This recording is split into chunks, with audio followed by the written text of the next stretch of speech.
Well, in the springtime, when we talk about the United States' relationship with Japan, our thoughts typically turn to cherry blossoms. But today, we're taking a look back at the very first Japanese delegation to visit America, all the way back in 1860, only months before our Civil War, and the 17-year-old samurai who quickly became an American obsession. This photograph, taken in 1860, shows the very first Japanese diplomatic mission to the United States.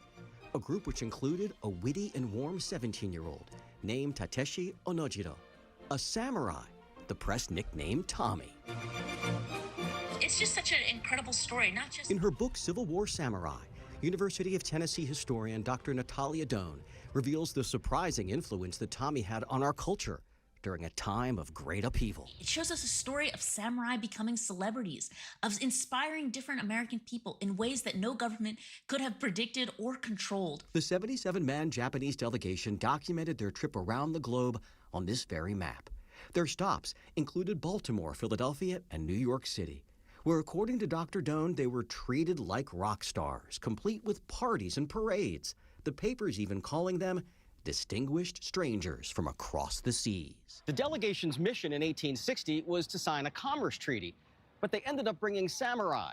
Not the blood-drenched warriors you think of the past. No, these are civil servants, everything from doctors to accountants to interpreters. And in the case of one assistant interpreter, young Tommy enchanted the nation with his friendly and flirtatious personality. This was a time period in which it was very rare to smile in photographs, and yet we can see 17-year-old Takeshi, hand on his hip, beaming at the camera and so excited for this American journey. Dr. Doan says since most Americans had never seen a Japanese person, they viewed these men, especially Tommy, with frenzied interest. Newspapers reported American women sending Takeshi portraits and love letters, boasting that he was receiving over a foot-high pile of love letters a day.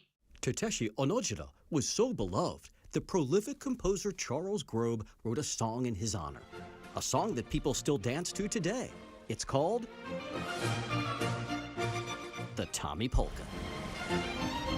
While in Washington, Tommy and the delegation visited the Smithsonian Castle, Congress, the Willard Hotel, and of course, the White House.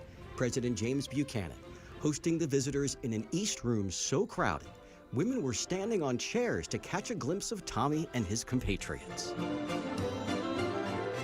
And the Japanese wrote in their journals with great shock about the presence of women at political events. This was not something that could be imagined during Japan at the time.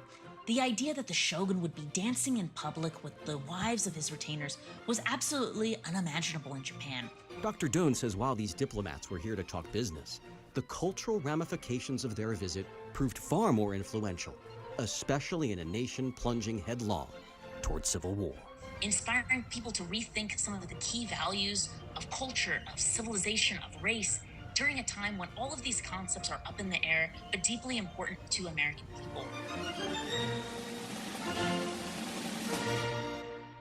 Several years after Tommy's return to Japan, he must use his samurai skills, fighting in his nation's civil war, after which he continues to serve as an interpreter for years to come, passing away at 73.